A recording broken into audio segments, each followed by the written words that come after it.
Officers और जवानों के बीच का फर्क सिर्फ यहीं तक नहीं रुकता कि उनके लिए बनाए जाने वाले खाने की क्वालिटी में कितना अंतर होता है, बल्कि सबसे बड़ा फर्क तो उनके राशन स्केल में है, जो खुद सरकार ने तय कर रखा है। अब आप सोच रहे होंगे कि इसमें ऑफिसर्स की क्या गलती है, लेकिन राशन स्केल के लिए प्रपोजल एक प्रशासनिक अधिकारी के रूप में ऑफिसर्स ही भेजते हैं। राशन स्केल में जहां जवानों के लिए अनाज ज्यादा होते हैं, वहीं ऑफिसर्स के लिए दूध, मक्खन और फल ज्यादा होते हैं उनकी एंटाइटलमेंट में। जवानों के लिए चाय ज्यादा होती है, जबकि ऑफिसर्स के लिए कॉफी, चीज और कई अन्य चीजें उनकी एंटाइटलमेंट को आकर्षक बनाती हैं। यहां तक कि सीएसडी कैंटीन में भी ऑफिसर्स के लिए एंटाइटलमेंट जवानों से कहीं ज्यादा होता है, जबकि तार्किक रूप से उसकी जरूरत जवानों को उनसे ज्यादा है। सीएसडी कैंटीन में एंटाइटलमेंट उस व्यक्ति का ज्यादा होना चाहिए जिसकी सैलरी कम है, ताकि वह कुछ बचत कर सके। लेकिन यहां भी घर की बही और काका लिखने वाला की तर्ज पर खुद को सब सुविधाएं बेस्ट लेवल की और जवानों को लो लेवल की मिलती हैं। और तो और, ऑफिसर्स हर 4 साल में सीएसडी से एक कार ले सकते हैं, जबकि जवान 8 साल में और कुछ समय पहले तक एक जवान अपने पूरे सर्विस करियर में सिर्फ 2 कारें ले सकता था, एक अपनी सेवा के दौरान और एक रिटायरमेंट के बाद।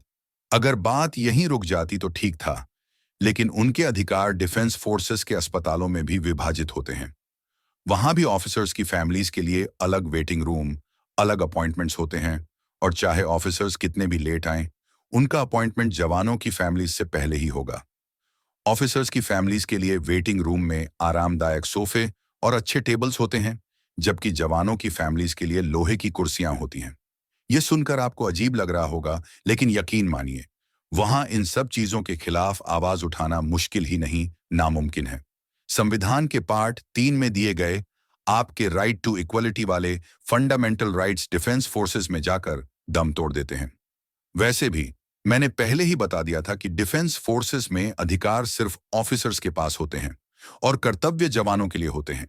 यहां तक कि जो भी जवानों के वेलफेयर के लिए किया जाता है, वह यह कहकर किया जाता है कि सुविधाओं के लिए फंड कम आवंटित होता है, और यह सब बड़ी मुश्किल से तुम्हारे लिए किया गया है, और एक एहसान सा दिखाया जाता है कि यह भी एंटाइटलमेंट नहीं बल्कि एक प्रिविलेज है। हर फौजी इस दोगलेपन को अनुभव करता है, और वह तुम्हें यह सब बता सकता है। इसी वजह से ज्यादातर फौजी 15 साल में फौज छोड़कर खुश रहते हैं, क्योंकि वे ये सब देख और सह चुके होते हैं। चलिए, हम आगे और बात करेंगे जो आपको शायद पता भी नहीं होगा फौज के बारे में।